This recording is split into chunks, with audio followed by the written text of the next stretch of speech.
Okay, welcome everyone. Today is Wednesday, February 5th, 6:30. Welcome to the Community Board 9 Landmarks Preservation and Parks Committee meeting.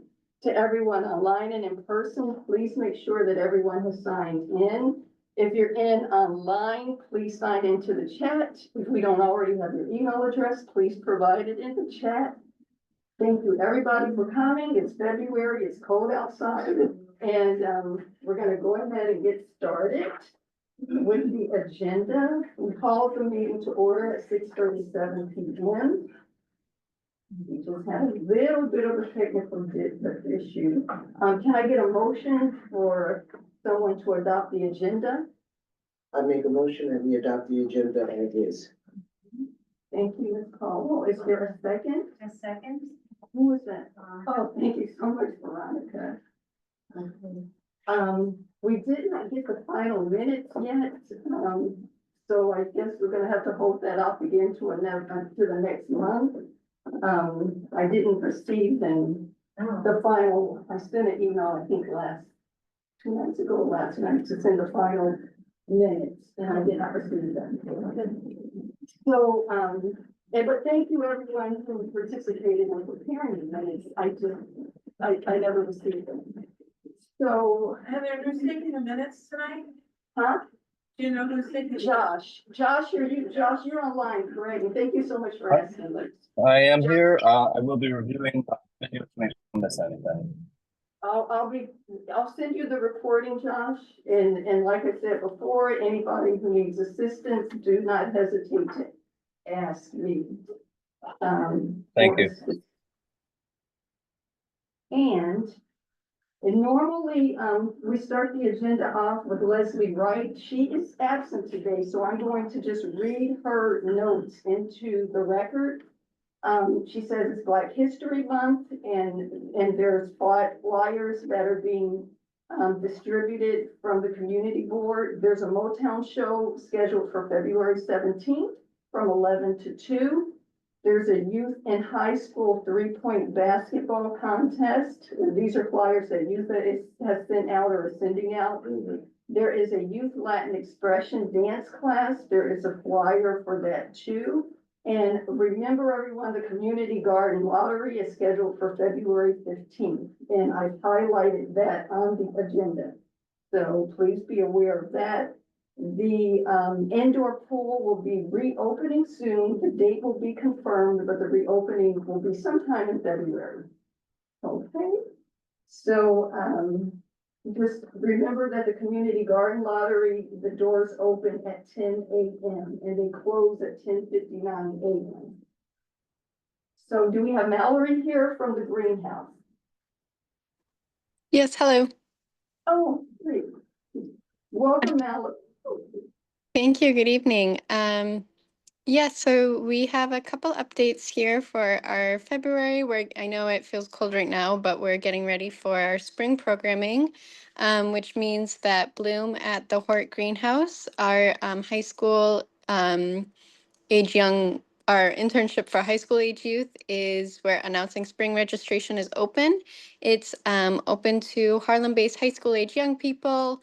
They receive an honorarium for their Friday afternoons that they'll join us for 10 sessions to learn all things garden care, cultural organizing, community care with plants, and the joy of working with plants for resourcing themselves through food and healing and art making.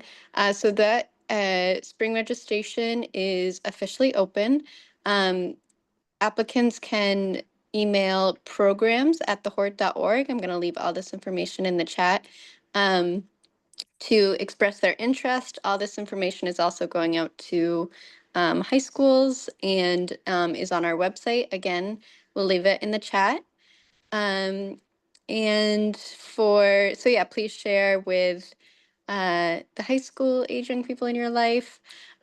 We also have are keeping on our free weekly drop-in intergenerational programs at the greenhouse. If you haven't visited us yet, this week is an excellent week to do it, or this month. Just to highlight a few upcoming classes that are again free drop-in that I'm excited about. Tomorrow we have double session. We have DK teaching Seed Stories of the Diaspora. We're going to look at landscapes of life, courage, and perseverance through the lens of seeds in the diaspora.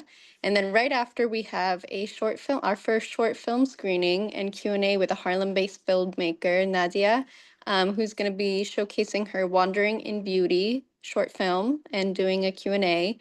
We're also uplifting Black botanists, farmers, herbalists, nutritionists, particularly Harlem-based during our Black History Month programming at our family pharmacy. That's every Saturday, 11 a.m. to 1 p.m. This week we're going to be, or that's next week, looking at the herbalism along the Underground Railroad and uplifting some herbalists there and making our own herbal remedies. On Tuesday, February 11th, we have North African Grain Bowl with harissa roasted vegetables. We have a Book of Seeds bookmaking class, and that's Tuesday, February 11th. Thursday, February 13th, Book of Seeds bookmaking class. And this is just up until mid-February, so the classes keep going. Please check us out. Again, I'll leave a link. And lastly, spots are filling up, but there still is some availability on in February, a few of spots in February through May for our field trips at the Greenhouse and Education Center. So if you didn't know, all CB9 schools actually get a free field trip, get to come to the greenhouse, do some planting, make their own herbal remedies, sustainable self-care, climate action. There's so many different offerings to choose from, and you can find that on the explorable places. Again, I will leave that. You just look up the Horticultural Society of New York and explorable places, and I'll leave all that information in the chat. Thank you so much, Mallory. It's so helpful when you all leave your links in the chat. Very helpful in your website information. Okay, are there any questions for Mallory? You have quite a few events scheduled for this month and Black History Month oriented events too. So thank you so much. Any questions for Mallory? Anybody? We Okay. received the flyers Did you get the flyers? for the department all the way across. Okay, yeah, all right, very good. Well, you've been very good about sending the flyers out. New York, Green Thumb, they weren't able to make it tonight, but they will be tabling with us at the lottery that's scheduled February 15th. And Veronica, thank you so much for volunteering. Is there anyone else who has time to volunteer to table for Community Board 9 for the lottery on Saturday morning, the 15th? I'm gonna be not participating. Yeah, I could table, but I'm also a participant. okay, all right. I'm going to plan to be there too. Veronica, we can work together to try to make sure that we can coordinate with you in terms of getting the logo for the table, the CB9 logo. But thank you so much. We have to just keep getting the word out about the lottery. Okay, is Kelly on today? I don't see Kelly from the National Park Service. So we will just move right on along then to Wesley. I saw Wesley on earlier. Hey, good evening. Yeah, can you hear me okay? Hello? Great. Hey, Wesley. Welcome. Hi, thank you. Good to see everyone here tonight. Wesley Hamilton, Riverside Park Manager. Just reporting that all of our capital projects are still on schedule. The 142 Dog Run, they've been making some progress out there, and they're still expected to complete on time. And the Cherry Walk is moving along as well. They still need some warm weather to finish that up, but we're expecting to be completed there soon and sometime in March. With that also too, we'd like to mention that all of our recreation centers usually you need a membership to visit them, which is a nominal charge and information of who you are to enter the facilities at our rec centers. But right now we currently have open house. So we would encourage everyone to go to our rec centers and enjoy the facilities and hopefully become a member. So if you have an opportunity, please stop by any of our rec centers and check it out. With that, I don't really have any other information at this point in time. I know we'll have a presentation a little later, and if you want to have a look at our events, we could talk to Stephanie with the Riverside Park Conservancy. If there's any questions for me. Yeah, we have several questions here. I don't know whose hand was up first. Go ahead, Ms. Caldwell. You say you have open house. Does that include the gym where they have, the equipment? Yes. Because usually you have to pay to participate in that. So does open house include that without fee? Correct. For a limited time right now. Obviously, we'd love for you to become a member. But currently right now at all our facilities, whether it has a gym or whatever the recreation center has, it is open to everyone at this point in time. And it is a limited time, but it is free. And it includes, I said it wrong, forgive me. I mean the athletic building. Correct. Any one of our recreation center, whatever is there to offer is open to everyone. Thank you. Thank you. Hi, Wesley, it's Veronica. Looping back around to us bringing up the issue of kayaking and wondering if you had an update on sort of that being up and running for this spring. No, it's a good question. Thank you for asking. We have been trying to get in touch. That's a EDC project. We have gotten in touch with EDC, but they haven't given us any new information.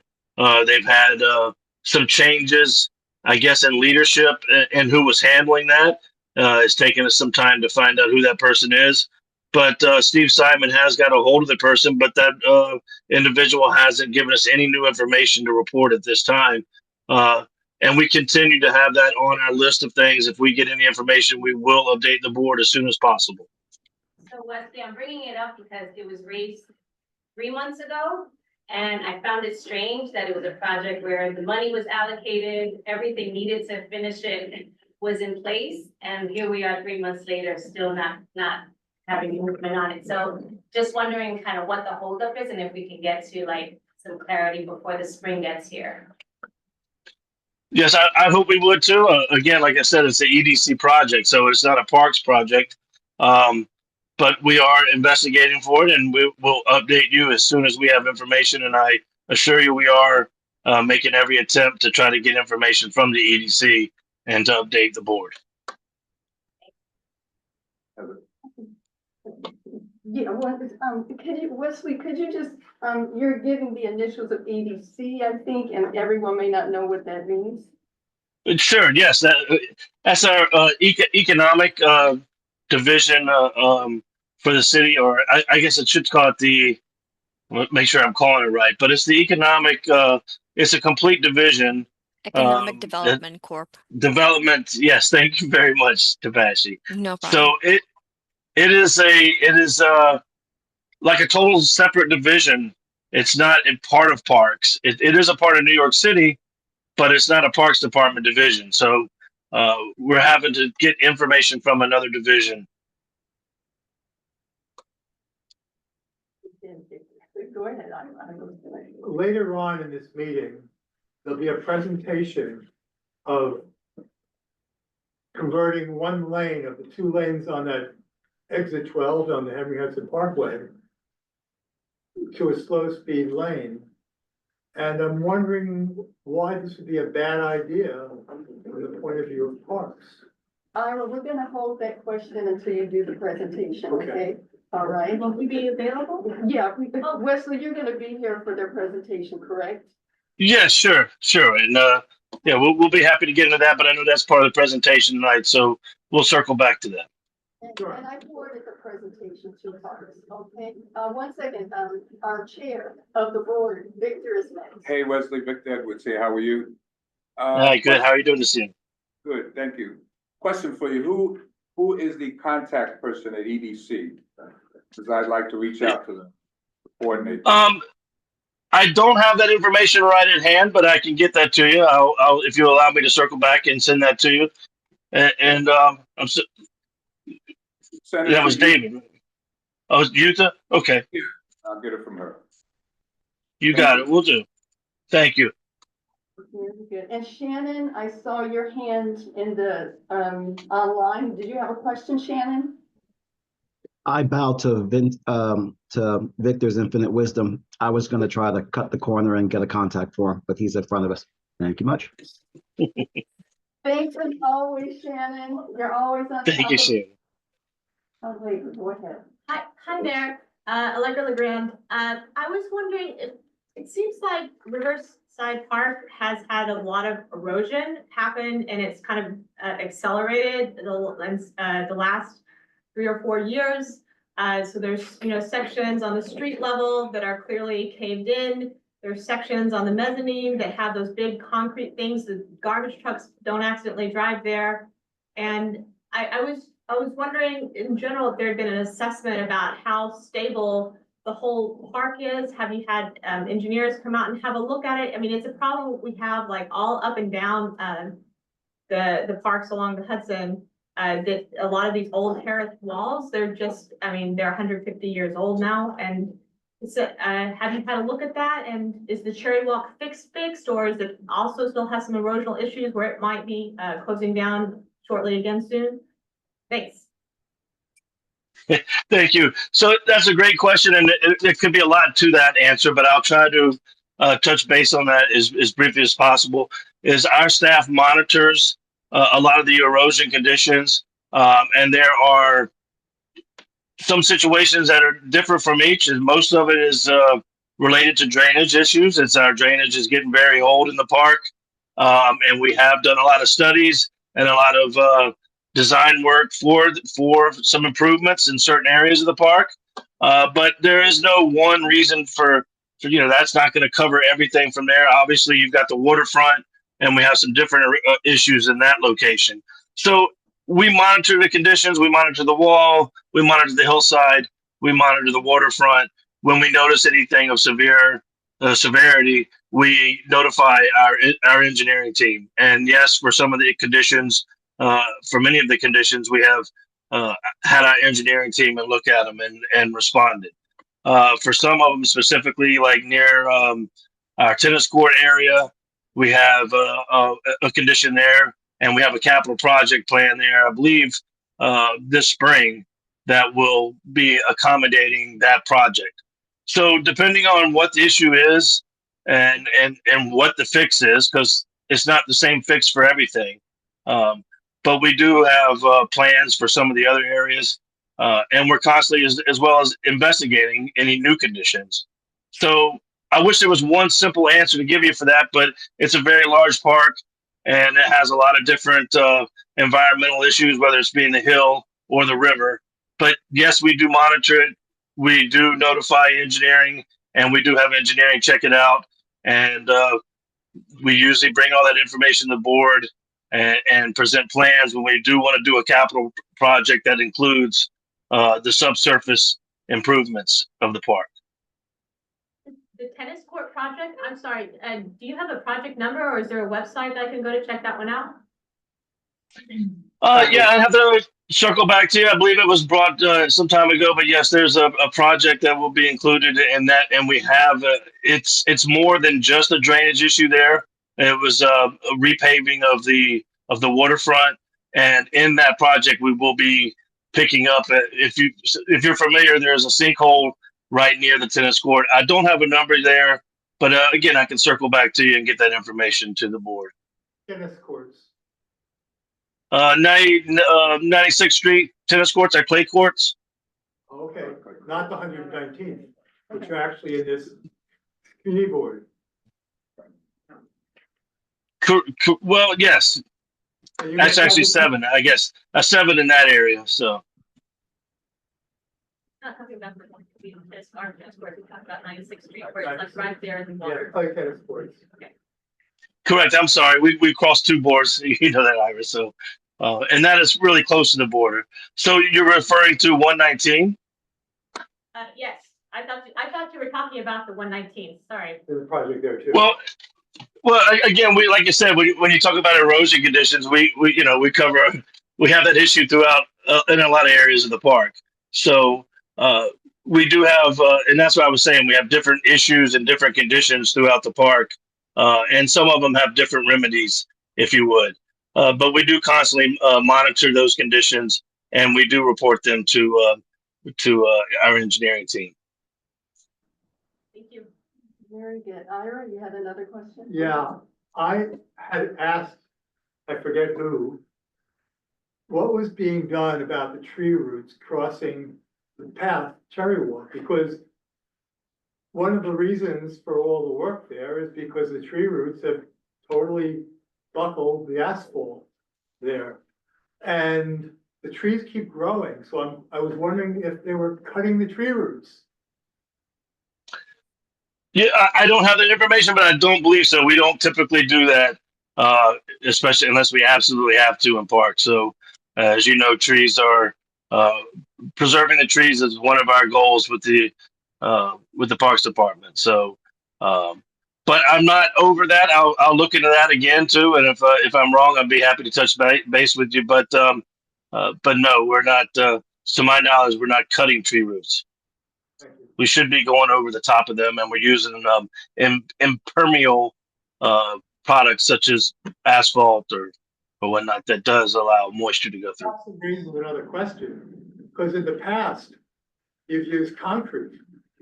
And if the tree root grows under that, it doesn't just bend, it buckles it, which is actually worse. So. Right. So the project that's going there is asphalt. Yeah. So when is the next time you think we're gonna have to revisit this Cherry Walk renovation? It's not gonna be a one-time deal. It's gonna be every few years, depending on the growth of those trees. That's a wonderful question. You could say that with really any capital project. I mean, but I would imagine it will probably, hopefully, be sometime long after I'm gone. Uh, but we're here to take care of the parks for infinity and to the end. So it's hard to say how long that project. I'm not the engineer on that, Ira. So when it needs attention again, we'll be happy to address it then. The agenda forward. Thank you so much, Wesley, for answering all those questions. You got more than you did today, so thank you. All right. Thank you. Good evening, Stephanie. I see you're on. Unmute yourself. Oh, great. Hi, everyone. My name is Stephanie. I am the North Park Outreach Coordinator for Riverside Park. So I work from 120th to 181st Street. Thank you so much for all of your questions about the park, and thank you so much to Wes for answering all of them. A couple of updates that I have. I am running a gardening project at Ralph Ellison Island on 150th Street and Riverside Drive on February 22nd, which is a Saturday, from 9 a.m. to 11 a.m. So if you want to come out and garden with us, hopefully it won't be too cold or snowy. We did have to cancel January because of the cold. But starting in March and April, we're going to start doing a lot more open community gardening events. So look out for that. But right now we just have Ralph Ellison on February 22nd. A reminder that I do send out a North Park newsletter, everything that's happening in the park, in the northern part of the park, which again, 120th to 181st Street every month.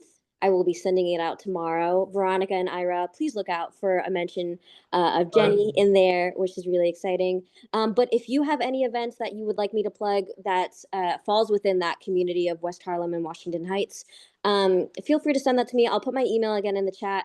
If you're part of an organization or another park, I've put a lot of stuff from the Hort on there about their winter classes, which is really exciting. So anything that's going on Morningside, let me know. I'm happy to put that on there. It does go out to a lot of our volunteers and just community members in the park. Lastly, I'd love to connect maybe offline outside of this meeting with anybody who has any connections with so there is a lot of fear with ICE agents being in the park, and whether I have not seen that yet. But curious if anybody else in CB9 Parks has seen that. We have started summer camp enrollment in for our summer sports camp. I know it's February, but we've already started, and we have seen a decrease in numbers due to a lot of fear in the community. I have a good amount of resources on knowing your rights in public spaces, but curious if anybody else has any sort of resources or any sort of or wants to just connect about kind of this fear in the community and fear in public spaces as well.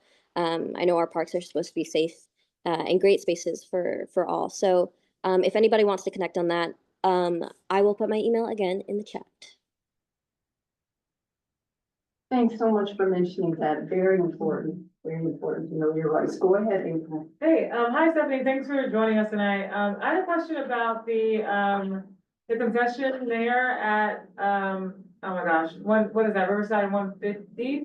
Yeah, or like a little below? Any issues with, I know that they ran into some issues last year with like electrical and stuff, like any updates on that as it gets warmer and we prepare for that to reopen, I guess? Yeah, great question. They're called The Getaway. For anyone who wants to know. So super happy to have like more food options in the park. As I know, they are coming back in the spring. And they do want to use that upper, I don't know if Wes can talk more about it, but they do want to, there's that upper like oval, on the upper path on 153rd Street, that they want to use for like more seating and more like just more seating arrangements. So I think that will also be happening too. But as far as I know, I don't have an exact date. I just know spring. Okay, that's great. Thank you, Yeah. Stephanie. Of course, yeah. Heather? Yeah, sure. Hey Stephanie, Victor Edwards here. Question for you, probably for you and Wes. The Getaway on 150th. I received a couple of emails from them that they have a leak coming down from the sidewalk above. They have a video of a New York City MTA bus making a U-turn on the sidewalk, which might have contributed to the concrete breaking there. So he said late summer, he had water coming down when it was raining. He reached out to DOT, MTA. I don't know if he reached out to Parks itself, but he's gotten nowhere with it. So maybe we could discuss that offline or come up with a solution to repairing this, because I've been down there. It's great with the music and the food. Yeah. I hate to, move away because of that. Absolutely. Thank you for bringing that up. Would you be able to send that video or Yes. just all that information to me and Wes as well? Will do. Thank you so much. Yeah, thank you. Go ahead. Hi, Stephanie, Pat Baldwin. Listen, I have a question because my son, was one of the, when he was young, enrolled and was found Riverbank, camp to be a safe place. Now, you spoke about that, people worried about ICE agents and their safety, with ICE. Could you just briefly give me some information? Should they have a fear of registering their children in that camp if they're in a situation, or what precautions are you taking to make sure that these children are safe? That's an amazing question. Thank you for asking that. So far we have two camps in Fort Washington Park and in 103rd Street. They are both outside of CB9. Just wanted to say that. But we have definitely seen a lot more fear within and that's the one that I work in. I don't work in the 103rd Street location, but the Fort Washington location, it's the closest one to Washington Heights, where there are a lot of immigrants in Washington Heights. And so we have seen a lot of fear just registering. And so Ahmed, our sports manager, who's been with us for about 10 or 11 years, and I have been talking with some social services agencies to see what kind of language we can put out and how we can rephrase or the wording on the summer camp application to make sure that people know this is a safe space. Fort Washington Park is a very big park, and it's very difficult to access, and that is also hopefully a deterrent for any ICE agents who want to come inside parks. I have not yet heard of ICE coming into parks, so I'm very curious whether or not they do that. But yeah, it's a conversation that we're having immediately this month of how we're going to change our our phrasing in our advertisements and our materials and our collateral on our website, as well as like reaching out to community members and reaching out to parents who have been with us in the past and asking them where their fears are coming from. How can we best alleviate those fears? I don't have, it's a scary time. But it's something that we're thinking about in terms of our messaging, for sure. If anybody else is, if any other park is on this call that has a summer sports camp, or summer camp of that nature, we'd love to collaborate and see how best we can make sure that our community feels safe. Also knowing that we can't always guarantee that, and that's a really hard line. So reach out, connect. Yeah, very important how to change our message, because it's so important for the children to remain involved in outdoor spaces during the months coming, so we have to rethink the outreach. Thank you so much, Stephanie, for bringing that up. Excellent. Are there any other questions for Stephanie?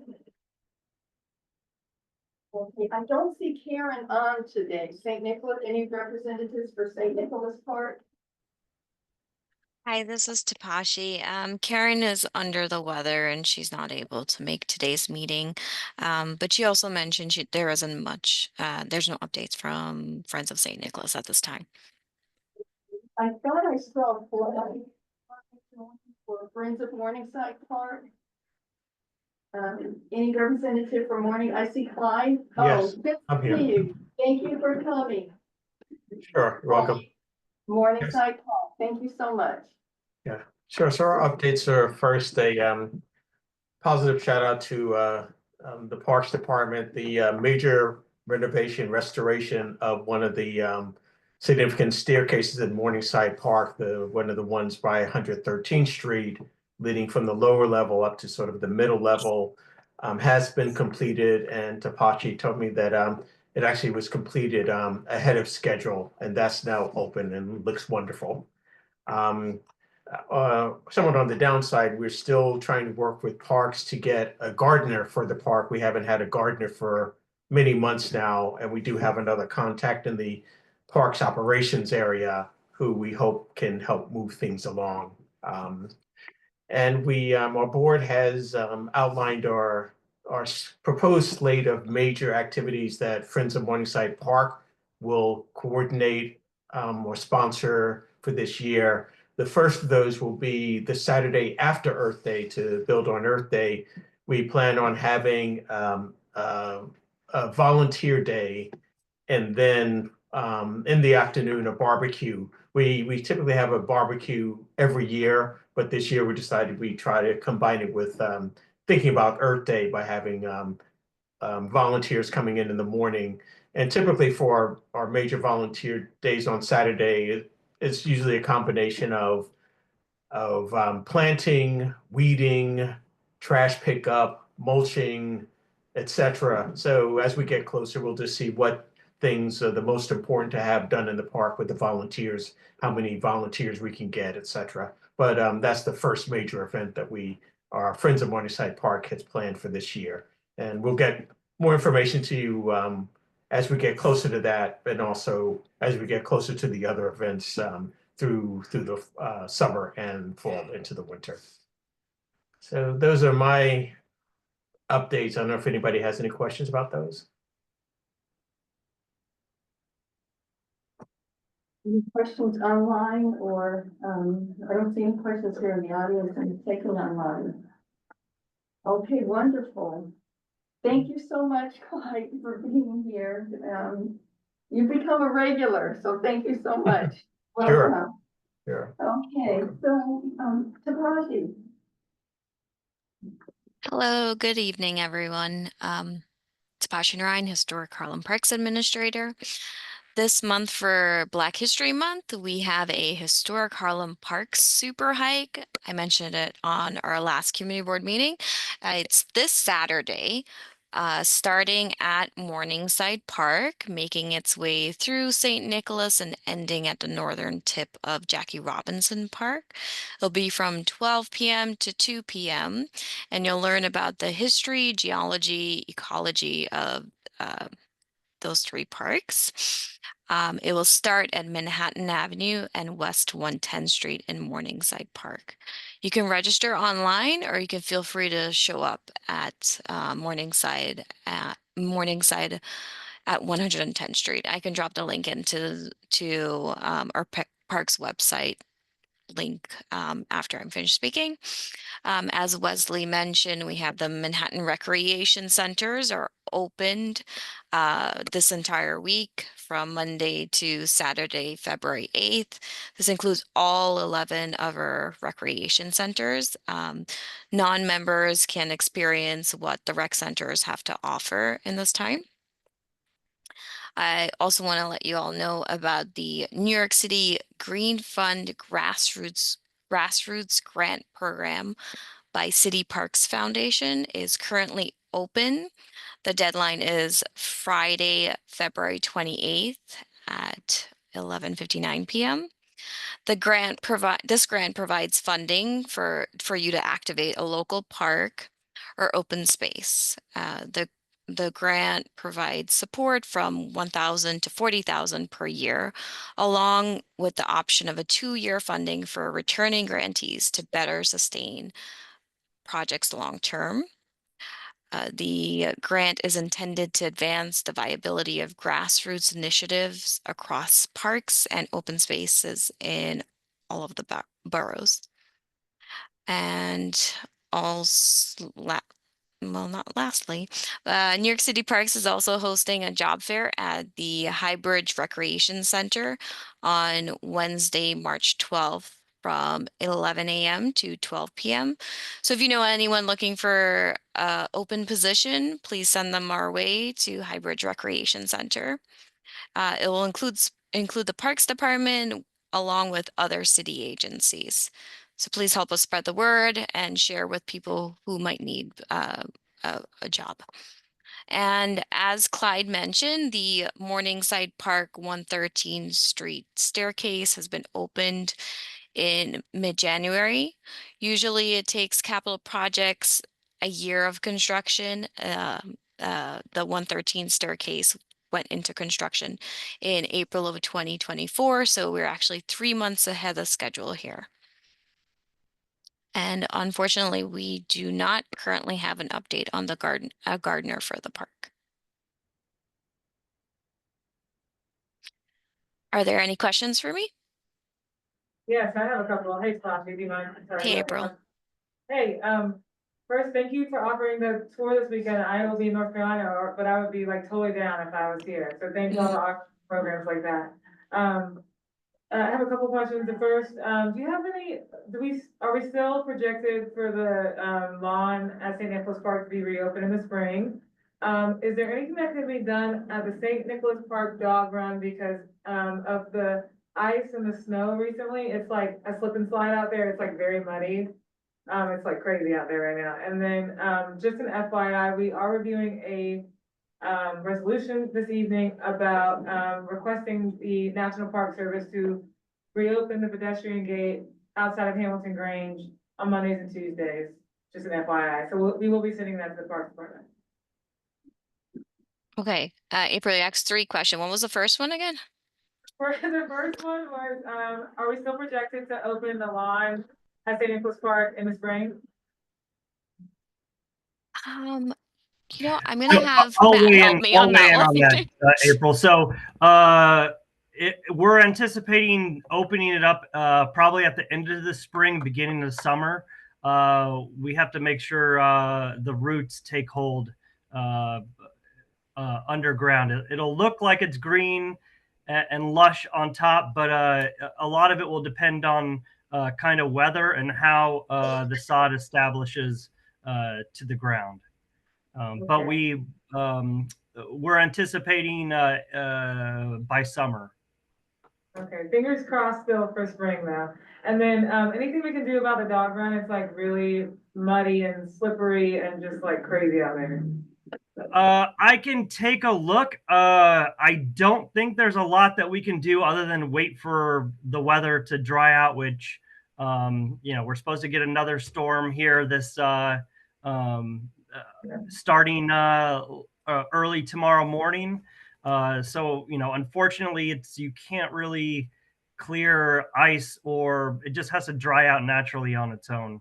A lot of our especially with ice, unfortunately, a lot of our snow removal ability, when it's so low, you can't plow it. It requires salting, which is also not good for, our little furry friends who most dog owners know in the winter you have to have them wear booties to protect their paws for dogs that are sensitive to it. Okay, thank you, Matt. Go But ahead, Shannon. we'll look, but I don't know anything off the top of my head that would remedy it. Thank you. Go ahead, Shannon. We see your hand. Yeah, I was gonna echo Matt's concerns about about the salt, especially on the entranceways and the walkways to the St. Nick's Dog Run. I am familiar with their run, but something that parks might consider in collaboration with the St. Nick's Dog Runs group. And again, because of the for the next 21-day forecast, we seem to have some systems that will be rolling in here repeatedly. But sand may be an option instead of salt. It'll provide some traction when you have areas that are frozen. It is safe for their paws, and it will easily dry, rinse, sweep away when it's no longer needed. We occasionally use that in collaboration with the with parks and the comfort station at our dog run at 142 just outside. It's not a great option, but if you have some really slick conditions, especially on your walkways and your ramps, could be something to look at. Oh, that's helpful. Thank you, Jan. Sure. Yes, I had a question for Tapazi. This is Victor Edwards. Hi, Victor. Question one is, do you have a flyer for that job fair at Highbridge that we could circulate? Yes, we do. I think Matt sent it to Yutha already. And I did too, so. Yep. Mm-hmm. I'll check with her. Secondly, I've received several letters of support for the Florence Mills Plaza in St. Nicholas Park. Do your office have any bearing on that at this point? Any decision, or where does that stand? Right now, it's currently under review with the commissioner. There are a few other letters of support that are needed. So the person who is organizing that is outreaching for those additional letter of support. Are there specific people that we could assist them with as far as letters of support, or is it just a numeric item? You need it from council member, state senator, congressman? From what I've been hearing, they're receiving, or the request has been put out already. So it's been for on the parks end. We're just waiting for those additional letter of support, and I don't believe you need to facilitate it right now, but you can outreach to the person who proposed the renaming and to see if they need assistance. Thank you. Mm-hmm. I don't know if now is the appropriate time, or we can just discuss maybe offline, but just in general, if there's a process, when it comes to renaming of anything, or adding plaques in parks, or renaming a park, just in general, because I guess personally, I would think that there should be some kind of connection with a person or with a group of people, somehow, some connection with the park, or something or someone that's has, I guess, made significant contributions to the area or to the park. But just in general, is there a specific way that you look at how something becomes designated or changed? There is a process, and I'm not remembering all of the criteria off the top of my head, but it's usually, like you're saying, they should have some significance to the park. They have to have passed away, at least at least 3 years beforehand. Um, so there is a list, quite a number of items that you fit that criteria before, um, in order to name a space after someone. If you'd like me to go through the full process with you, I'm happy to do so offline if you want, Heather. Yeah, no worries. I know we spoke about it quite some time ago, and I will speak to you offline about that. Thank you so much. I'm not gonna take the time right now, but thank you. Any other questions for Taji? Veronica. Hi, Takashi, it's Veronica. Hi, Just Veronica. wanted to back around to Anthony's question. Thinking New York City parks can be a really great role model on like thinking about public safety in this climate, in public spaces. So just wondering if you and Matt can share if there are any thinkings or discussions about how you help, local folks feel safe in parks in this climate. Public safety in Parkland is that the question framework? Okay, so I think for our park enforcement officers, typically they're peace officers. So when they're approaching people, it's mostly an educational function. Um, when I think you're asking too if there's like ice present in the park, is that the correct me if I'm Yep, just trying to leverage the wisdom on this call, Mm-hmm. to lean into being a little proactive. Yeah. If there are ice present in the park,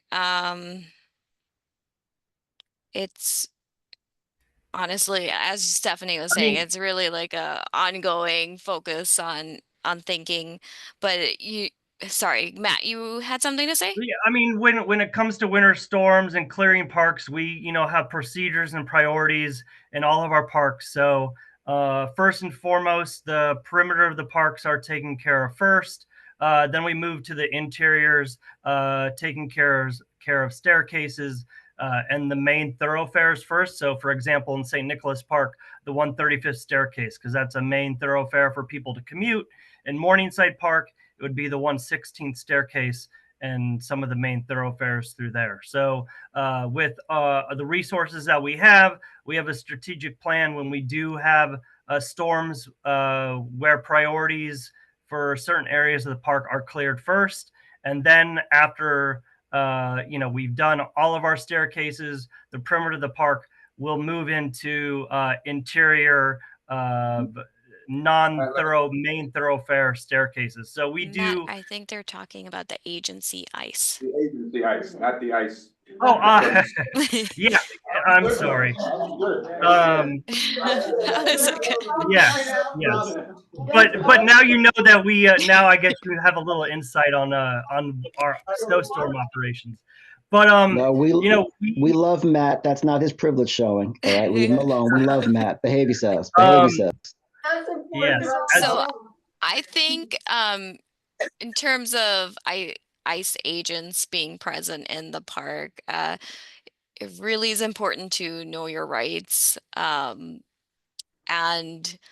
honestly speaking, I think like if we had some programming around knowing your rights, it would be helpful to the community.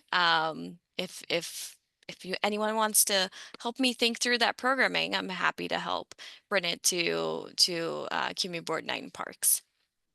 And even as part of the tour that you have scheduled for, this Saturday, if even a word can be spoken about that, because it is, there's a lot of relative history behind, this issue that seems to be resurfacing again today. So that might be a good opportunity for someone to make a statement about knowing your rights, and people who've been marginalized not to feel fearful in the parks at this time. If Thank it's you, Heather. That's a good suggestion. I'll pass it along to the Urban Park Rangers who are leading the tour this Saturday. Thank you. Oh, Annette had a question. Go ahead. Hi, Tabashi, it's Hey, Annette Annette. Robinson. How are you? So, just in plain language, I guess what I'm hearing is that if ICE comes to our parks, there's no way the park enforcement or the parks can stop ICE from entering. And once they're in the park, then our residents are sort of on their own. But in the interim, if there is some education, people can understand what their rights are when they come. But technically, if they show up, they will be given access. Well, parks are public land, and that's so yeah. There's no there's no barriers to enter a park, and it wouldn't. A Parks Department couldn't close off a park to ICE. Similarly, like we work with an. I see what you mean. No, Yeah. I get it. I understand what you're saying. I just wanted to make sure I'm clear and the public listening is clear, because as you said, it's a public park. Yeah. Well, you said that we couldn't close it off. So Well, I just wanted to make that clear. It's a public no, park. We wouldn't be able to stop people from entering it. But yeah, I understand what you're saying, Heather. Annette, sorry. okay. Stephanie has a comment too online. Stephanie? Hi. Stephanie, Sorry, just wanted to comment, Tapashi, maybe you and I can touch base because I used to work in social services, so I'm connected with a few organizations that are doing virtual workshops about knowing your rights in both Spanish and English. I don't know about any other languages, but that's something that I'm sharing on our North Park newsletter tomorrow. I also put it in the chat. I realize if you're in person, you probably can't see it, but a Know Your Rights flyer, a Know Your Rights worksheet. Specifically if you're in a public space and if ICE agents approach you in a public space and how you can respond.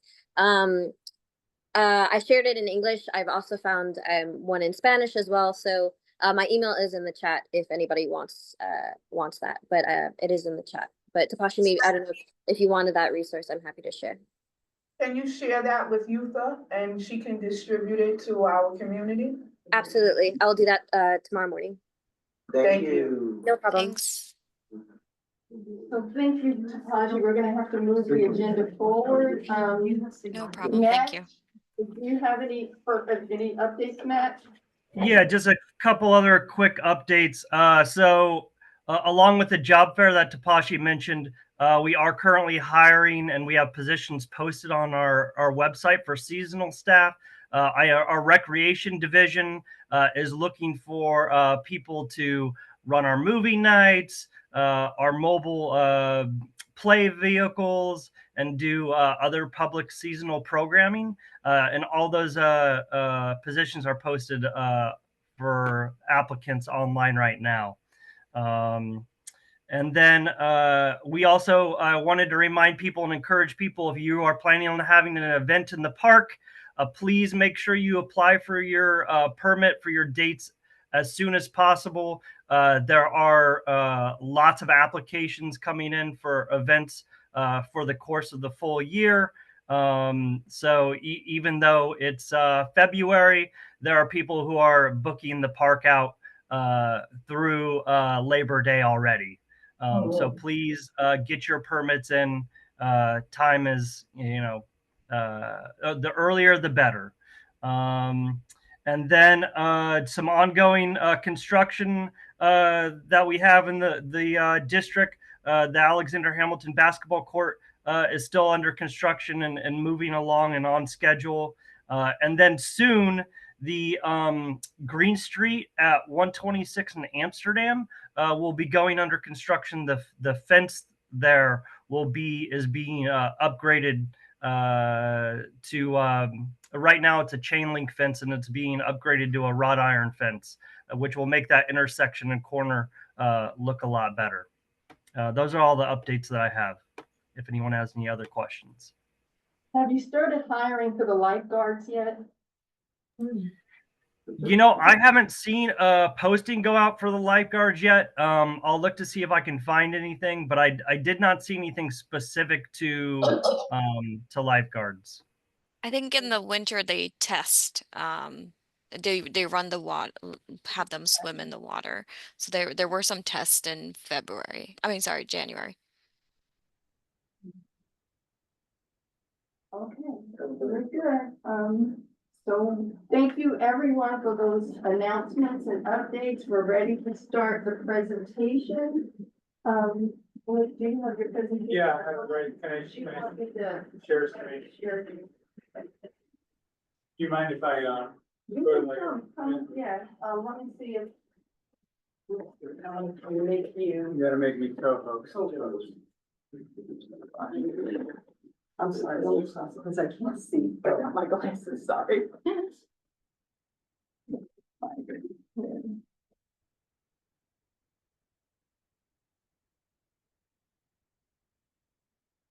Here, you can just allow me.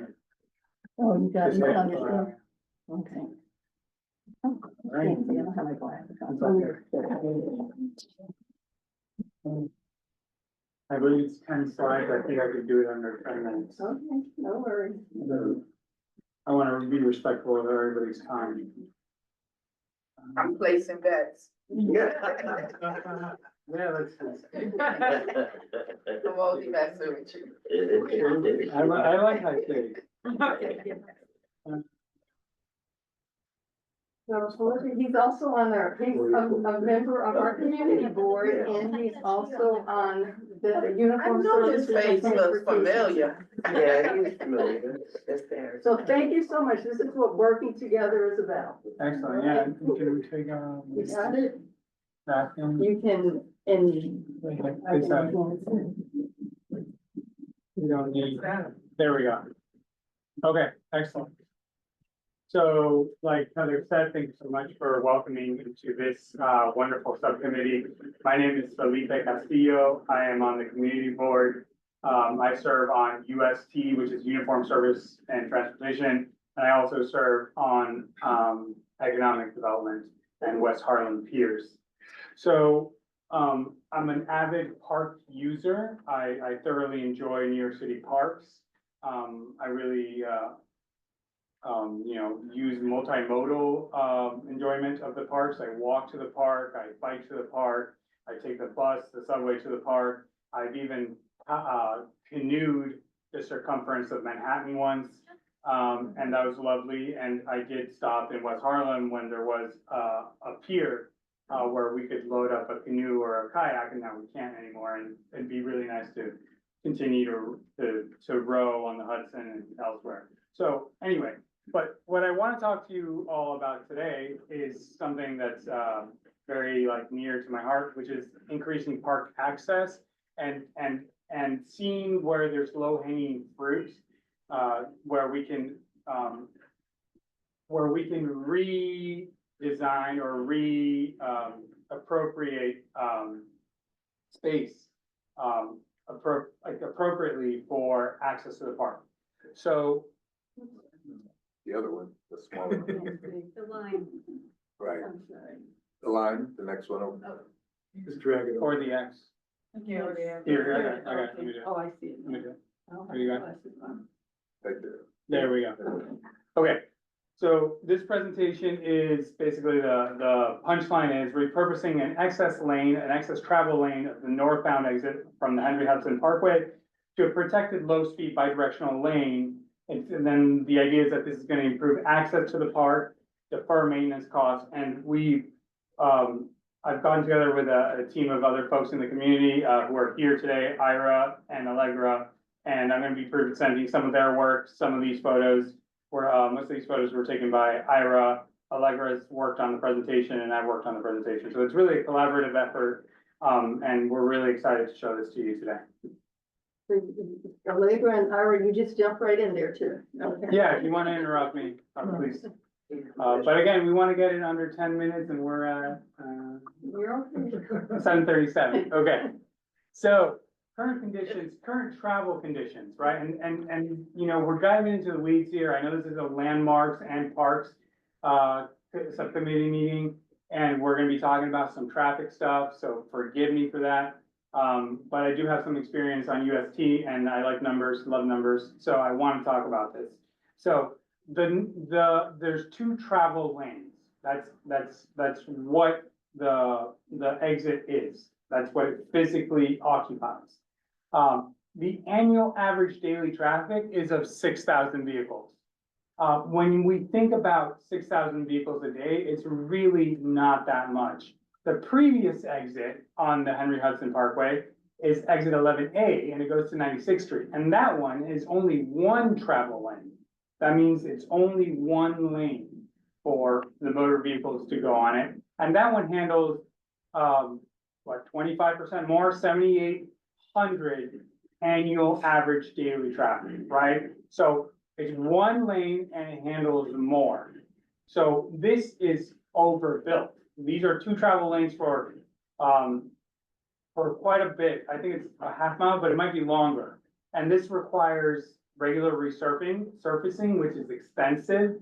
Remember that any physical object creates a force on the ground that is equal to the 4th power of its weight. So as cars have gotten heavier and heavier throughout the years, we're increasing the damage on the roads exponentially. It's to the 4th power.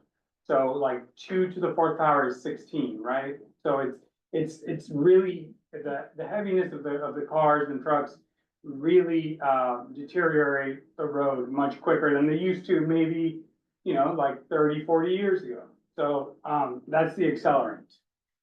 They are 12-foot wide, so these are wide travel lanes, and we know that if a travel lane is wide, and there's 2 of them, it's gonna encourage folks to speed. And this is an exit, right? You're coming off the Henry Hudson, drivers are coming off the Henry Hudson, and they're going 60, maybe 70 miles an hour, and then they end at 125th Street / St. Clair Place, where they have to come to a full stop.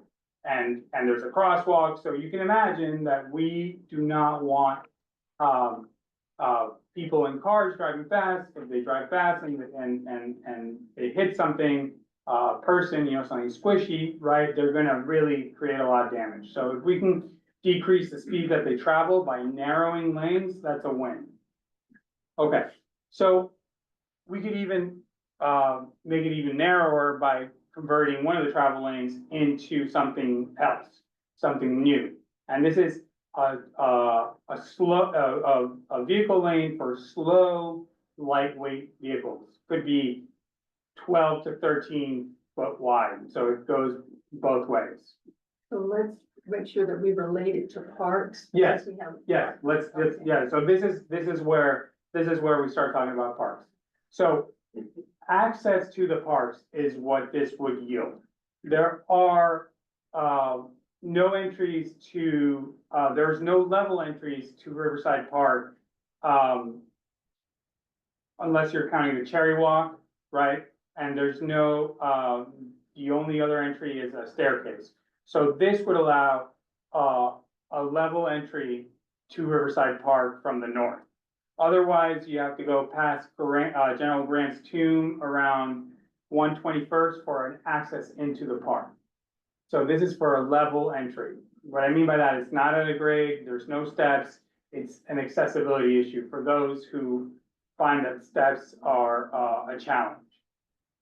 It's also an accessibility issue if you're a vehicle. Correct, yes, if you're on a bicycle. Or like, a gator. Or a gator, and Any park vehicle. any park vehicle. And the entrance would be down on St. Clair and 12. Correct. So, this is what the proposed changes would be. There'd be, and I'm gonna get to a slide, pretty soon. Physical barriers in between the remaining travel lane and the repainted slow vehicle lane. And then we would have, you know, traffic signals and we would have, markings and, you know, this would all be done by the city agencies responsible for this. So this is the photo, that where the exit ramp ends and mixes with regular city traffic. And the St. Clair stairway is the only access into Riverside Park mezzanine. It's a staircase, so for those of us who may have trouble handling stairs, that's gonna be a problem. And for other park vehicles, that's gonna be a problem. Claremont Avenue has access to where I talked about the Grant's Tomb, but that is a very steep grade. It's southbound only, so you can't go northbound. So if you want to exit the park, you have to go around. And this is where we talk about the proposed benefits to parks specifically, right? The lightweight vehicles that the Parks Department uses would now be able to use that travel lane. And they can access all of the park without having to go around it. And then we talked about the Cherry Walk as well earlier in this meeting, and the Cherry Walk lanes, when they are closed, this path provides some access. And we know that the Cherry Walk lanes sometimes will need closure. These are some of the vehicles, and last, this is, you know, I think that this is a really important point. People are sort of going to use this path anyway. People will find a way to traverse the easiest way possible, right? And people will walk alongside the tennis courts and walk alongside the exit and then connect back to St. Clair Place. And so if people are already doing that on foot, people are already doing that on bicycles. Can we avoid an accident? Can we avoid a crash by installing this low speed vehicle lane? Can we protect and prevent injury and harm? 44. Yield the rest of my time. I'd love to take questions. Okay, question. Just go back one slide. Yeah. To the desire line Yeah. slide. Yeah. Okay. This is a path that goes to the north side of the 119th Street tennis courts, where Parks has a pollinator garden, or not Parks, but Parks works very closely with the Riverside Parks Conservancy. I don't know who, one of those two organizations maintains that area. And to get to that area, they have to go south first, down to Cherry Walk when it's open, or drive on Riverside Drive north, which is crazy when the area is really close. So this would be a wonderful thing for parks and for the Conservancy to be able to get to that area without having to go this convoluted way. Also, from that previous map of the overhead. Yeah, that one. The blue line shows the ramp, but Parks vehicles commonly go to Jenny's Garden, which is at 138. 38. Where is it? 38. Yeah. And they go with gators typically, which are very small vehicles. And right now they have to drive on Riverside Drive because of the Cherry Walks is on construction. Even when Cherry Walk is fixed, those vehicles are gonna have to go south to 100th Street. And they keep them, as you saw in the other picture, they keep them at 109th Street. So they're gonna have to go south to go north. And doing that creates extra burden on Cherry Walk for the Parks vehicles when they don't need to use Cherry Walk. So it's just another vehicle to go around. And I always thought Parks is also they work constantly on small paths with pedestrians. So even the larger Parks trucks, like they have those true cabs, I think in the next slide. They drive around the park. This picture doesn't show it, but they have larger crew cabs that are capable of driving full speed on Riverside Drive, but they don't. But they also have to move those things around the park, and they go very slow, and they're very cognizant of pedestrians and bicyclists. And I don't see why they couldn't use the low-speed lane either. They just take up the whole big space. But there wouldn't be that often, and Fox is also transitioning to these small electric vehicles anyway. Okay, I'm gonna, I see Shannon's hand first, and then I see Liz. And then Annette, is your hand sort of? Yes. No, it's up. It's up. Okay, go ahead, Shannon. So Heather, let me let your the committee members go first. Let me let Annette and Liz go, and then maybe they'll pick up what I'm picking up on, and if not, I'll go afterwards. Okay, go ahead, Liz, and then Annette. Thanks. Yeah, I mean, I think it's a great idea. I mean, as someone who has used the park and gets annoyed because the cherry walk or whatever part of that is closed, so I think that's a good idea. In your proposal, what is the barrier? Are you proposing a barrier between Concrete bollards. and that's Like it? here, No- yeah, no like- greenery. Well, I mean, So, obvious- I asked because, as someone who uses the Greenway, there's only a few areas where all it is the Jersey barriers between you and the cars. And I think it's terrifying. You know, it's still safer than being on the Right. street. Right. But when people are going that fast and then, you know, the cars are coming right at you, right? So if you're going south on this protected area. Yeah. And the cars are coming Yeah. north, it's not a lot Yeah. of space. And I would just think that, cause I know, cause I also have a car. I know what it looks like there and maybe there's a little bit of, the park that you can take. It would be great And have more of a barrier. if it wasn't just a concrete bollard, if it was some sort of planting. That would be Yeah. fabulous, but, we're trying to think of low hanging fruit. And to your point about, you know, going next to speeding cars, I don't know if you, ever go north on the Henry Hudson Parkway, but they have recently opened a new section of the Greenway that is totally rebuilt, the bridge that goes over the Harlan River. And, there, it is just like this, like, you can see, we've got a double way, very nice, with a substantial, not substantial bollard. Gives you really good separation, but not the cars there that are traveling like full speed. If we're talking about, ideally, the cars are not supposed to be traveling at the posted 50 miles per hour, but they're supposed to actually be slowing down because there's a Is it stop exit? there, right? Yeah, Right. so like, yeah, there's precedent. Yeah.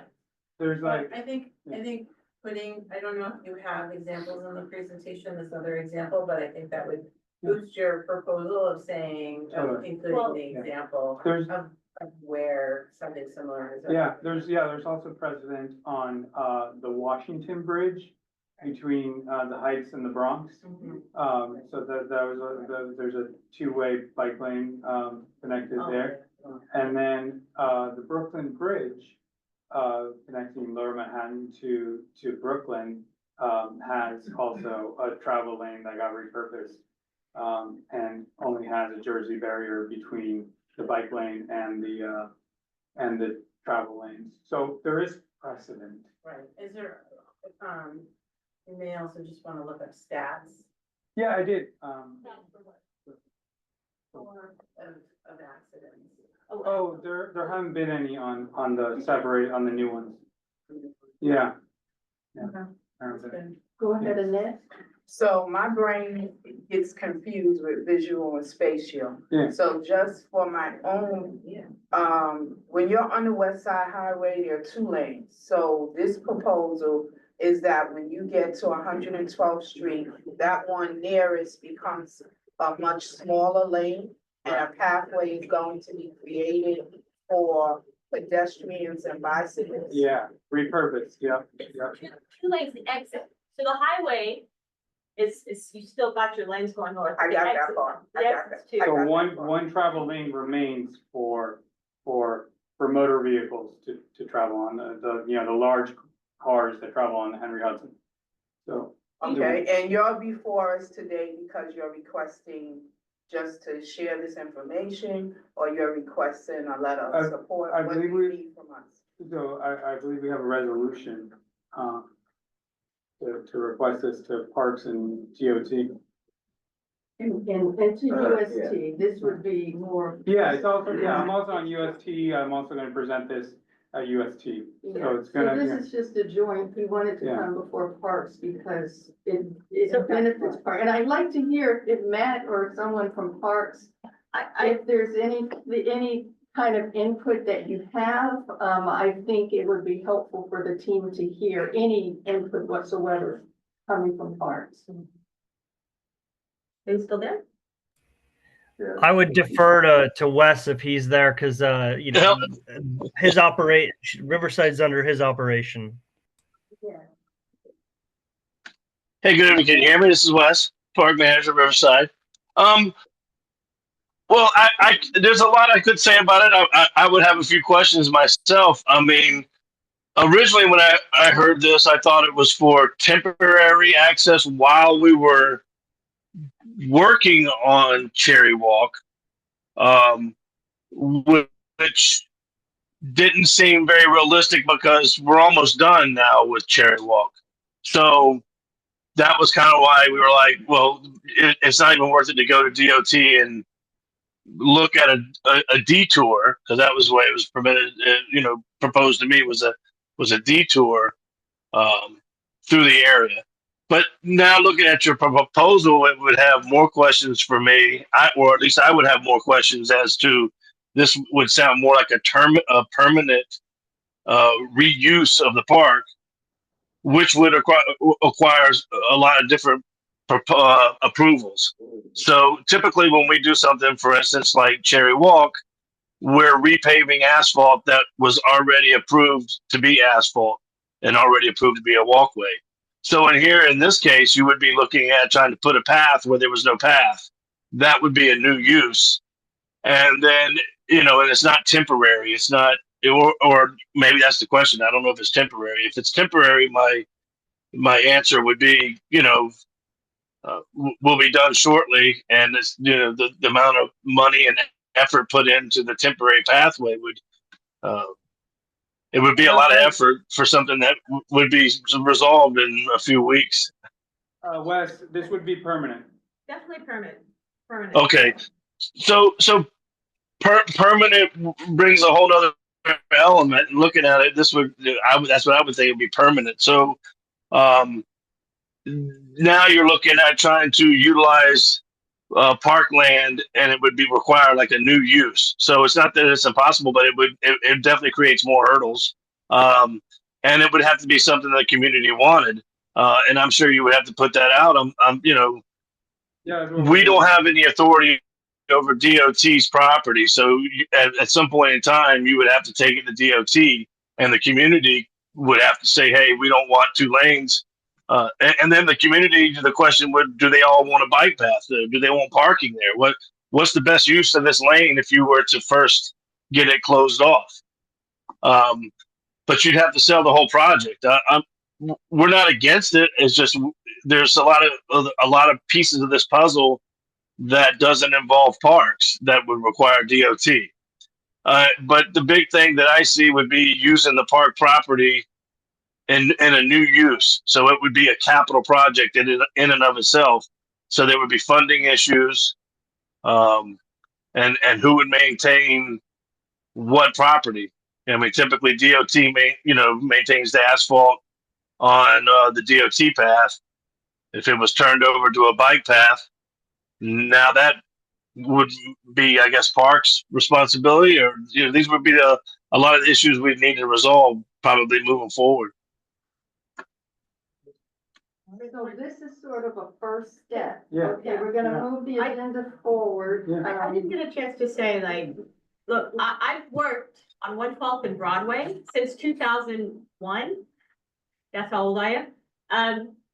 And I also bike to work from northern Manhattan. So I biked past this place dozens and dozens and dozens of times, hundreds of times probably. I also walk every day, my lunch hour, and I always walk up to the 119th Street tennis courts, and I can count on a single hand the number of times that I've taken the St. Clair's Place stairs. which is kind of odd because, climate researcher, we actually have a, although no, upstairs from Dinosaur Barbecue, there's a new, brand new, huge climate research unit that's just there. And I never, ever am able, to go through the park to get there. You have to take surface streets. And I just, I had surgery this last month and was on a walker, and I have become hypersensitized to places where stairs are a barrier to entry. And this part of the park, stairs are absolutely a barrier to use of the park. Like it's very, very challenging for anyone to use this part of the park to get to the tennis courts. And it's not just people with walkers. It could be me, a mom with a stroller trying to get my kids to their tennis lesson, who also is not able to enter the park in a realistic way because it is just so gnarly to get in there if you can't do the stairs. So I think it's an issue to increase access to the parks. And as you know, the Empire State Trail, as it goes through New York City and in Manhattan, there are different like DOT, state, parks. It is a regular UN of agencies who actually are in charge of maintaining the asphalt. So I don't think that that's a particularly insurmountable problem. But if you have ideas for how the mechanisms, the people we need to talk to facilitate this process, I think it would be a wonderful way to have better access to a beautiful, beautiful park. Thank you. Thank you so much, everyone. We're going to have to move the agenda forward. And this is a first step. It's a good first It's a step. first step. And so they're going to present again at UST. We'll continue to work together as committee members. Hey, Heather, Find Shannon, out- 10 seconds, just a piece of advice. Personally, I'm not necessarily sure I'm convinced, but that's not what's important here. My recommendation would be not only to put this in front of the DOT subcommittee, but also make sure you put this in front of enforcement or in terms of emergency services, because the next exit north of 125th Street is way up at 151. I happen to drive in the city. I live and I can look down on this rampway, and I know that when there are accidents on the highway, those two exits that come north off of 125th Street facilitate emergency vehicles, fire, ambulance, hazmat. These are large trucks, and I wonder what their interpretation would be to narrowing that exit option for them, while also allowing traffic to get out of their way and shift the lane while they come down for a very narrow intersection at that light. So I'd recommend talking to emergency services and getting their opinion as well. Our Uniform Services Committee handles those types of issues, okay? Thank you so much, everyone, but we have to move forward. It's 8 o'clock now. And we have another presentation if they've been waiting patiently. Okay? Everybody, can we take it away? Do you want me Yeah. I just tab through them? Did you, Or you can give me Wi-Fi and I can pull it up. She can tab. do you have it on? It's okay, I can just tab through. Okay, well, it's, I have it up here. Yeah, if I can just hit the arrows, because this is the original LPC filing and we've made changes that you guys. I'm gonna give you guys a really basic rundown of why we're actually here, and if you have any questions about the actual, the in-depth makings of signs and all that kind of stuff, then Mac is definitely the guy. My name's Noam, and I have a brand called Upside Pizza. This will be the 6th location, that I'm gonna be opening in New York City. Thank you, with, one in Brooklyn and, the 5 others here in the borough of Manhattan over the past 6 years. It's a, family spot. It's basically like a high-end take on a New York slice, but still very approachable. All the ingredients are just like, whether they're imported from Italy or coming from California, fresh packed. We're stretching fresh mozzarella in the basement, but it's $4 a slice. So it's basically, it's a great slice. And, we have a couple of options, some different pies. But it's pretty much a family business. I'm super excited to be up here in the neighborhood. The actual location is on the corner of 112 and Broadway on the east corner. Across from Tom's restaurant. Across from Tom's, we've spent a lot of time building the space out. These like white boxes that haven't previously been restaurants can create all sorts of issues, and this one's taking a lot out of me, but I'm super excited. We're finally here. We're gonna open, we're gonna probably do like free pizza and just like get the guys into the group of things on the 17th. And then we're gonna open on the 18th. I thought it was opening in November, and then it became December. And that's kind of just how these things go, unfortunately.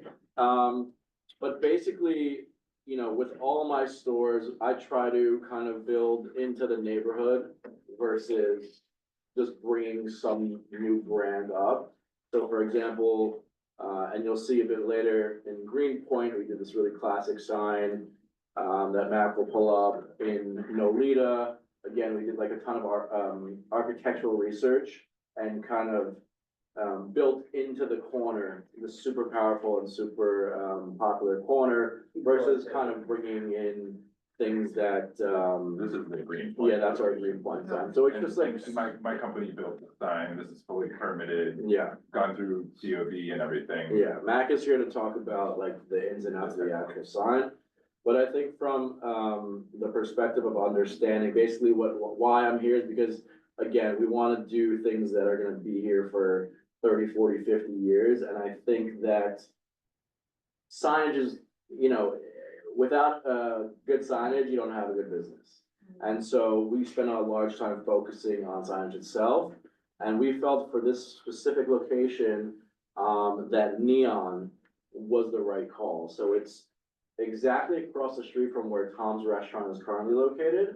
And if you know, you guys probably all know, Tom's has also really nice, beautiful neon. And, you know, again, we're not looking to do anything crazy. The renderings are, you know, it's pretty much a sign with neon that's gonna light up at night, right? During the day. You can see it's simple. We're doing single line on the upside, outlines on pizza. There's no channels, so there's not a lot of buildup. We specifically designed it to be the same sort of layout and design that the Tom's restaurant is. It wraps around the corner with a rounded corner, so it all appears to be one sign. All of the references from the 40s from this entire avenue, almost every single building has signage exactly like this. We're not trying to do something that's from a different neighborhood, that's from like downtown or anything like that. We're trying to match the aesthetics of what was here originally. Yeah, and I think if you haven't received it already, I mean, someone could have this one as well. It's got all the details, but I think, you know, in short, what we're trying to accomplish is just to bring back like that timeless kind of look to the neighborhood. And especially with like a pizzeria, you know, it kind of really lends itself to, you know, I hope this thing is here for my kids and my grandkids. That's kind of how I look at this business, which I've poured my heart and soul into, and it's taken a lot, but it's also given me a lot. You know, that's it. I thought it was very important for myself to be here in person. You know, was gonna log on, and I said, you know, I think it's important to go and actually see the faces and meet the people. So you guys understand that, like, I do own the business, but I'm also in there operating. You know, I'm there at this location. I'll probably be there for the first 2 months straight, you know, night and day, sleeping, living, eating, breathing. I think this, again, I'm super bullish on the location and the neighborhood. And you know, we have the whole thing. Mac put it together. It's got all the ins and outs of actual signage and landmarks and all that stuff. And the reason why we're here specifically is the landmarks rules for signage that's illuminated in the city mostly lends towards halo lit letters, which are those channel letters that shine light at the wall that spread light around. Those lights didn't really exist until like the 70s and 80s. They're not historic towards this neighborhood or to this type of signage. And so we feel that's important in terms of design for the building, design for the neighborhood, and especially being next to Tom's restaurant, to do something that actually fits the space, the city, and the time. A lot of the block and a lot of the neighborhood is not landmarks and has plastic signage up everywhere. We want to do the opposite of that. We want to have something that is long lasting, looks beautiful, you see these avenues and you know. It would have been much easier and pretty much spectacular cheaper. signage. Much easier and much cheaper to do like the halo letters, Yeah. but Can you you know, show the historic, can you show the building, what the original signage on the building? And then do a contrast. Okay, so if you look here, this is the original building here. Yeah, so. This is the original building here, so is this pharmacy? Oh, you can see, that's so nice. So this was originally a neon blade sign. Those are not permitted anymore, so we pivot away from that. So it was this pharmacy sign that was all metal that was built around the storefront. You can see the neon drugstore sign up in the corner. And then across where Tom's used to be was this cat sign. And so the cats you can see is a single line neon with hand painted letters. My company specializes in hand painting, gold leaf, neon. We do a lot of like the handcrafted stuff. As opposed to the old signs would have all been made out of iron and steel. We do everything out of aluminum now so that you don't get any rust or degradation. Off of the suggestion of LPC, we're gonna repaint the storefront. It clearly hasn't been repainted in quite some time. The people who've been there before have done a lot of patchwork. I don't think they even filed with LPC previously. I think The they windows were. on that building are not double wide. That's the wrong building. Oh, It's not, is this not that Tom's? is not Tom's. Oh, okay, but basically, these are all from the 4 blocks. Oh, that's on- 111, Yeah, yes. these are all from the 4 blocks on either side of the store. So are the letters being lit from behind? It's a flat metal case that sticks out from the wall 10 inches so that all the electronics are inside. The letters are hand painted on the front enamel, and then there's single tubes just mounted on the base. There's no wires visible because with this type of signage, there's glass housings where the glass from the neon goes into it. So it's totally water safe. And all the classic signs around the city are designed and fabricated this way. The thing that's nice that we have now with modern tech is we have more aluminum, so you have lighter weight signage, you have less toxic paint, all that kind of stuff. It's all just trimmed down. Our filing partner who does all of our installation, everything like that is CAD Signs out of New Jersey. They're incredible. They have done a lot of major signs for us. If you want some context for what these signs look like now, like newer signs. Is it considered an illuminated sign? Yes, they're illuminated signs. That's why. Which is why you're, landmark, that's yes, which- why they require. So if you look at these Allow signs here, illuminated signs. these are all signs that I have personally built over the past couple of years. These are all permitted signs. Are any of those signs in this community? In this community. Tell us where they're located. Okay, so Brass Monkey is on the last existing meatpacking block in the meatpacking district. It's across from the only building that still does meatpacking down there. The Kind Regards, well, it's industrial zoned. So we'll see, there's one block of industrial zoning, which is why this sign is able to go over the top of the building. You're not allowed to do that anymore, but we were able to use it uniquely here. Kind Regards is on Orchard Street in the previous cake shop location. Bongos used to also be on Orchard Street. This business closed. This sign is actually in our museum right now. Noble Signs also runs the New York Sign Museum. Orchard Street. Orchard on Lower East Side. Lower East Side.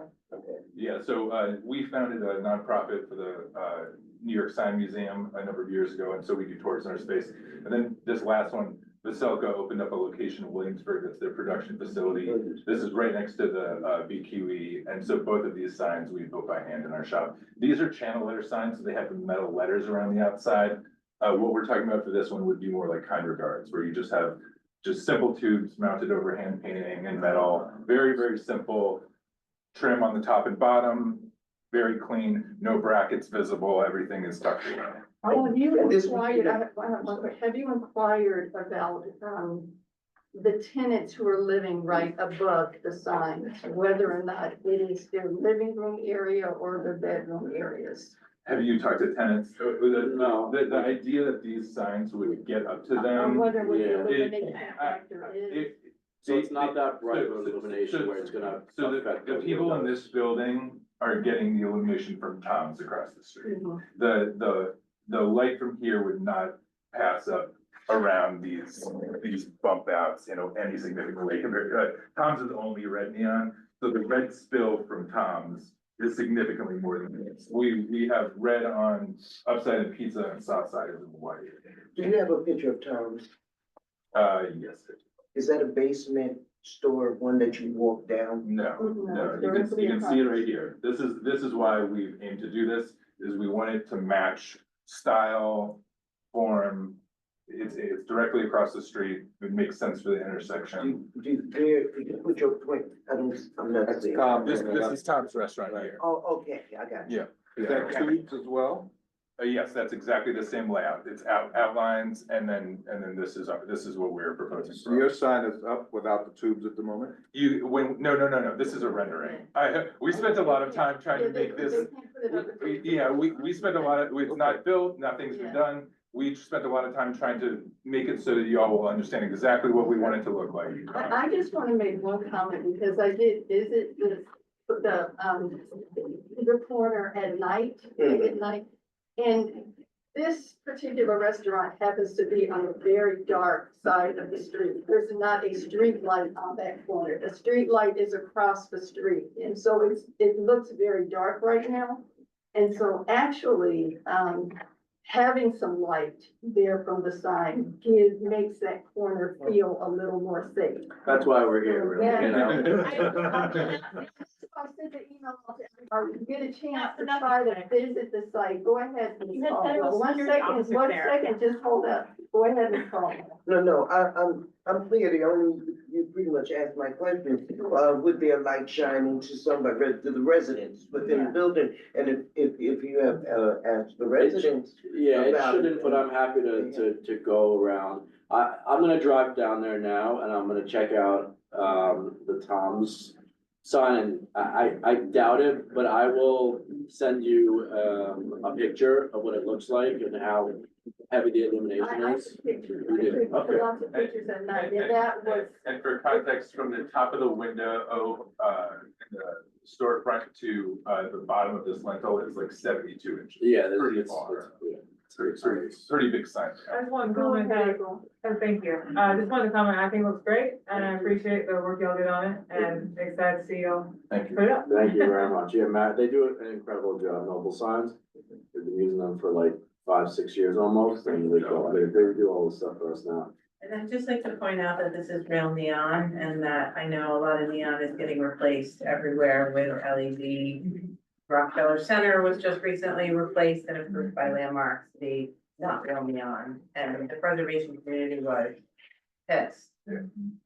So thank you for using real neon. Our museum just took down the Smith sign from Times Square to save everything. It took 3 days. to I was take gonna down. say, if I could have your card. Yeah, I brought cards with me. No, because I honestly. Community is very concerned about We, neon. the way we operate the museum is connected with our clients, just like when we go to install signage, a lot of the times we're taking down old signs, and the sign we take down is usually not great. But sometimes the sign behind it is something that has not seen the light of day for many, many years. And so it's important with what we do for people within the community to be on the It's very lookout cool, though. for their, if your favorite sign is gonna get thrown in the trash, which is what they do, they don't do it. That's what we're are trying to you do. using LED or what? No, this is Neon. all neon. It's all Okay. neon. Is it expensive to operate? No, it's the thing that you have a lot of power going into it, but the thing about neon that's nice, is it doesn't get hot, so all of your energy is going to light. So, whereas, the problem with, exterior LED neon right now is because of water on it, it starts fires. It's great inside, but outside it's really not. Just to note, just so you guys know also, soft side is mine as well. It's an ice cream shop. It's just soft serve. Best soft serve I've ever had. It's become a very, known thing. It just kind of had its organic blow up moment. And so there's a door on 112, which is gonna be like a separate entrance. So we'll have the ice cream shop there as well. Just keep making us hungry. Anyway, if I, you know, if I knew how this was gonna go, I would have run a couple pies.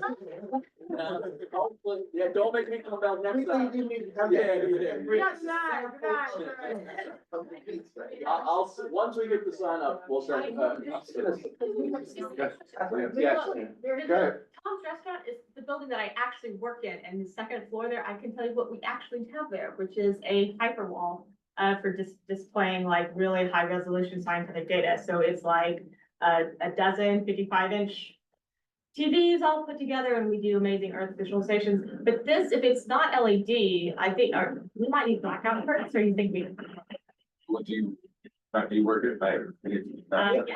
You guys are doing Have visualization. you met scientists? No, I know, but I'm saying, during the day, there will be absolutely no spill, and you know, It's a very dark corner. I took pictures. So I went night, very late, and the corner is very dark, and so they need a little light.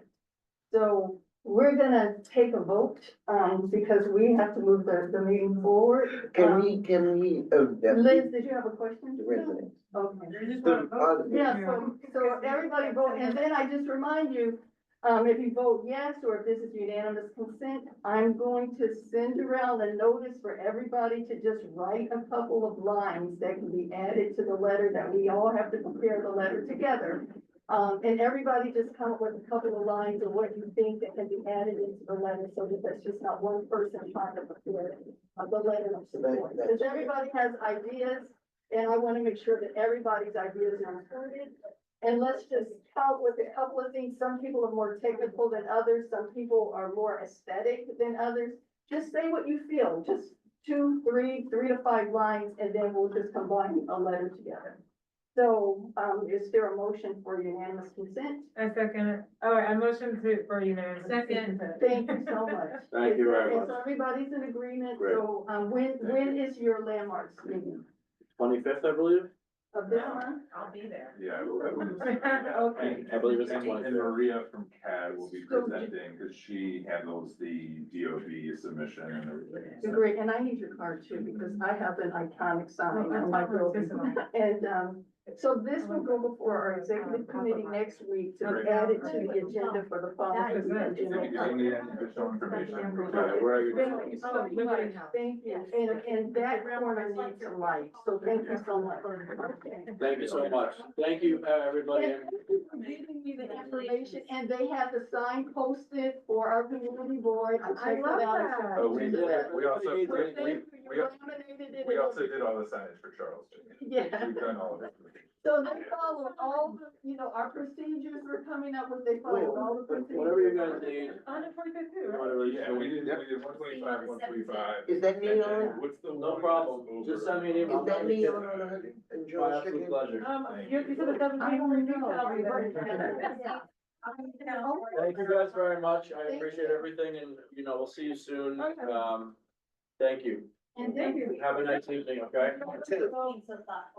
Of course, yeah, I think it's important to see It's people. very participate, important. And so I'll see all of you as first customers. And thanks for being so. Oh, I thought you were sending us the pizza. You're not sending the I'm pizza. gonna send and then we'll organize a field trip. By the way, you can host next month's meeting. Well, if it's That's a good idea. Oh, she made the pizza shop? Haven't shot. If we get free pizza. Bye, everybody. Yeah, they were on, they got us all the information we had. Yeah. So, You're satisfied with that? That's good input. Yeah, looking out some jobs. You really have to visually see it, so, gonna it can be Liz or they both sent out the letters. And Did you The see windows it? are here. yes, And the- Liz sent You her saw it? letter and so did, Space, April. 112th Street. They And both, then the did you want to monitors are come here. and say anything more? Yeah, so like it would. Oh, yeah, go ahead, Liz, on the It letter. could be Liz or April, whoever wants to go first, because they sent it all, everybody's received the letter, so it's just a matter of just I voting. just didn't understand the pizza thing, Oh, what. Just that, Ms. Caldwell, I would say, your comments are noted about the existing Sugar Hill, but that's not the point of this letter. Yeah, So if we wanna write another letter, we yes, could, ma'am. but I think for this particular letter, you know, it is asking about why are they ignoring a new historic district? And there's no. In other words, it's not, it's a more generalized concept that you're speaking of. No, Because, this is very specific. This is saying, why are you not doing your job? Yeah. And Sugar Hill's already designated, so Right. they did their job on that. But they're Yes. not continuing to do their job, and this is meant to be very targeted, okay, very okay, targeted. I got you. Very I'm glad good, you very responded good to that. I letter. did not understand that. Thank you. Any other questions about Liz's letter, y'all? It was just the first line, the first sentence, just proofread the very first line. Okay, That's all right, it. I'll- But it was I'll read it again. perfect. And then, I sent everybody the CC list.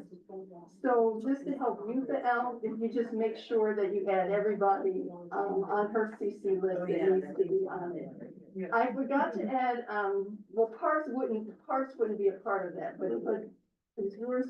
This is I landlord. don't, yeah, Yeah. Donahue from Parks would maybe be I for don't know. April. Do we Not need to- for, are we not voting on for, Liz's letter? not for Liz. No, Not for we Liz. agree.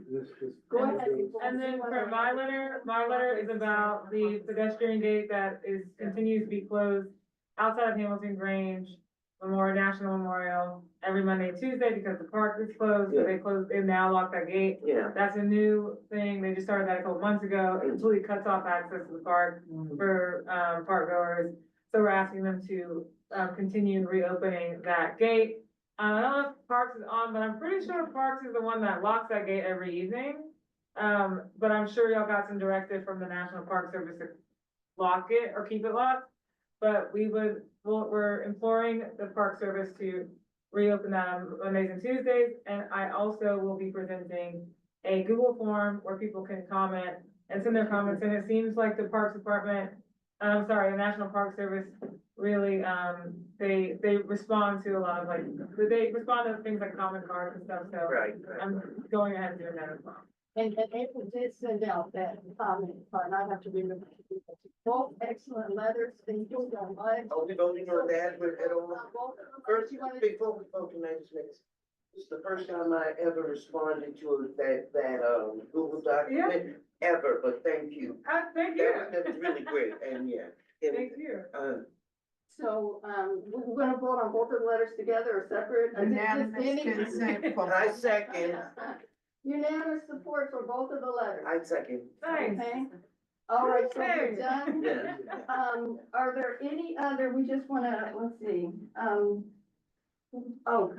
just any type of, committee issues or anything like that, we're going to do what is it, the community garden lottery, all right? Is there anybody else who has time to volunteer to go and table for the lottery? I say we have to probably get there by 9:30 or 9:45. That's on the 15th, right? 15th, yeah, Thank you. yeah. Thank you. So I'll send out the notice again. If not, then Veronica, thank you so much for volunteering.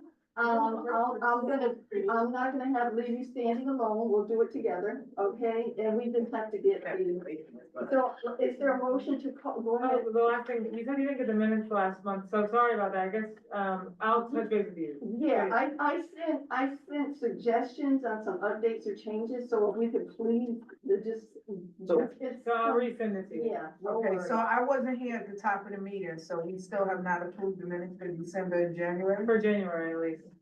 No, until we get the corrections. I don't know about December, but Yeah. January. The minutes that I sent included all of your suggestions. I didn't get it. It's there, Heather. It is there for you to see. Well, when did you send them? Did There you was send it in nothing, the the past week? original minutes include everything the suggestions that you made. Okay, so we can move forward and we don't, go back and forth about this, at the Just let me end. know when did you send them, and I'll check. Heather, that was sent in December, back in January, so Okay, why about don't a we? week ago, I sent some suggestions that I requested be added to the minutes. I didn't get a response from anybody, so I assume it's not done yet. Well, I guess. But how would you assume that those weren't done if you're telling me you never looked at the December minutes? I did look at the December minutes. That's how I was able to make comments. Okay, what I would like to address at the end of December's meeting, Joshua asked that we have, in-person housekeeping meeting, just to make sure that this committee moves in a way that is a consistent, we all on the same page. And I would like very much, if we attempt to have that in-person meeting. Oh, I So would we're love not that. doing this back and forth. That would be great. But what, is there a time that people want to Well, agree to? we can do that in the email, but it needs to be done. It's Do you want to already, send out a suggestion of time? Sure. Do you think we could meet before the full board, like maybe like 5:30? Do people feel comfortable with that? I could do that. The full board or the committee? Full board, like, cause that's the So next like thing in coming 2 up. weeks? Is that fine? That's fine with me. So everybody just send out an email, and if everybody agrees to a specific time, Without Then, attaching yeah, it to then another we'll just- email, yeah. so that we. yeah, that's fine. Yeah. We still have 3 minutes. We have to end at 8:30, so, that's fine with me. I would love that, so that we can kind of get on track as a team and try to, just move the committee forward. Just I for would love clarity, that. is that Thursday, February 20th at 5:30? Right, Yeah. that's Okay. general, before the general board. It's 5:30, I'll get up at 4:30, I'll try. Yeah, and then by the time I close up everything, it's 5, so it's gonna be a push for me, but I'll do my best. Okay. I start work at 6 a.m. in the morning, and I don't get up until 4:30. So, and that's really around 5, so I have very little time. Okay. So we'll, but I will do my best. And we could just meet at the forum. Okay. Is there anything else? You still have 2 minutes. Any other concerns? And we'll confirm that in email. If we're unable to, because my calendar is just filling right now, so I would like to attend the meeting, but. I would if- like to have a meeting too. Yeah, so you're talking about in person, but if it happens to be an added meeting and I'm booked like for the 15th, I'm booked, will you be online as well?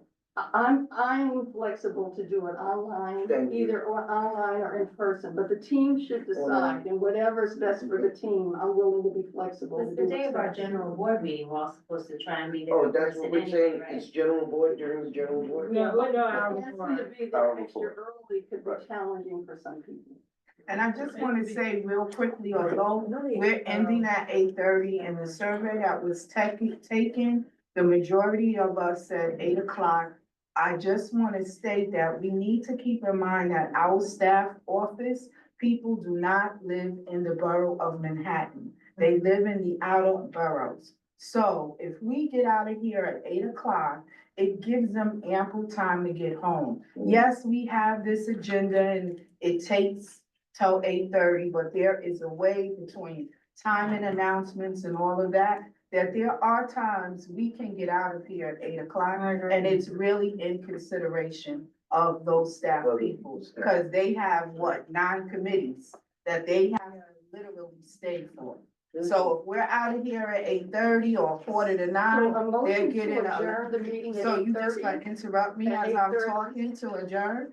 Because we really need to adjourn, Annette, it's 8:30. I was talking though. I know, but you came in at 7:04. And that means what, Heather?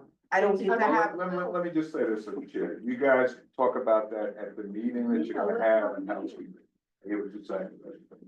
That would be one of the issues that we talk about. And not at the general board either.